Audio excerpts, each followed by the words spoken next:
এগরার খাদিকুলের ঘটনার পরে মুখ্যমন্ত্রী এবং মুখ্যমন্ত্রীর প্রধান উপদেষ্টা আলাপন বন্দ্যোপাধ্যায় অনেক রোডম্যাপ পরিকল্পনা এসব কথা বলেছিলেন।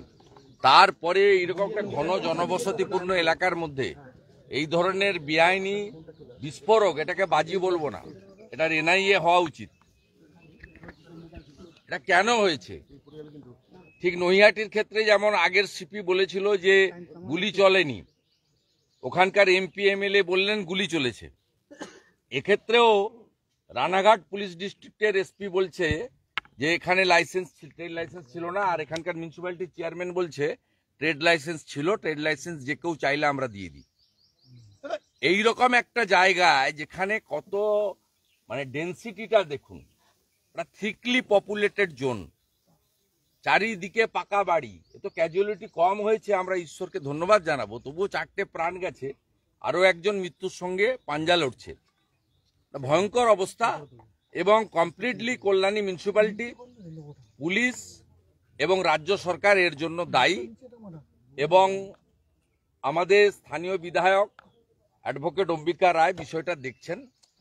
পুলিশ যদি সদর্থক ভূমিকা গ্রহণ না করে, নিশ্চিতভাবে নিরপেক্ষ এজেন্সির হাতে যাতে তদন্ত যায় তার জন্য উদ্যোগ আমরা নেব, দরকার হলে লিগ্যাল ব্যাটেলে করব। এই ঘটনা ঘটার পর এলাকার বহু বাজি মজুত রয়েছে, শব্দ দূষণ, বেআইনি বাজি, যা সংবাদ মাধ্যম সেটা খোঁজার দায়িত্ব কার? সংবাদ মাধ্যম খুঁজে বের করলো, প্রশাসন তারপর তৎপর হলো। দায়িত্বটা কার? দায়িত্বটা হচ্ছে সরকারের। এর জন্যই ভিলেজ পুলিশ, সিভিক ভলেন্টিয়ার, কত রকমের নামে কত রকমের নিরাপত্তা বাহিনী তৈরি করার গাল গল্প গত আমরা শুনে এসেছি কার্যত 14 বছর ধরে।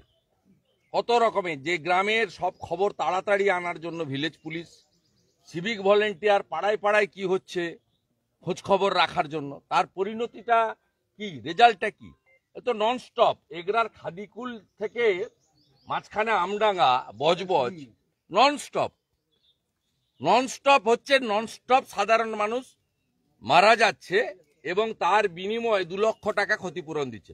আজকে বিজেপি মৃত পরিবারগুলোকে 2,01,000 টাকা দিয়ে এই মুখ্যমন্ত্রীকে বুঝিয়ে দেবে যে জীবনের দাম, একটা ভেজাল মদ খেয়ে মরলেও আপনি 2 লাখ দেন।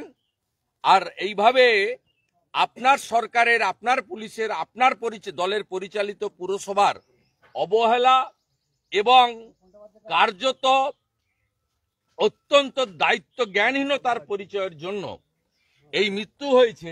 যেখানে আপনার অন্তত 50 লক্ষ টাকা করে ক্ষতিপূরণ দিয়ে এখানে পৌরসভার চেয়ারম্যানকে আর পুলিশকে দাঁড় করিয়ে পানিশমেন্ট দেওয়া উচিত ছিল, সেটা না করে আপনি 2 লক্ষ টাকার চেক দিয়েছেন।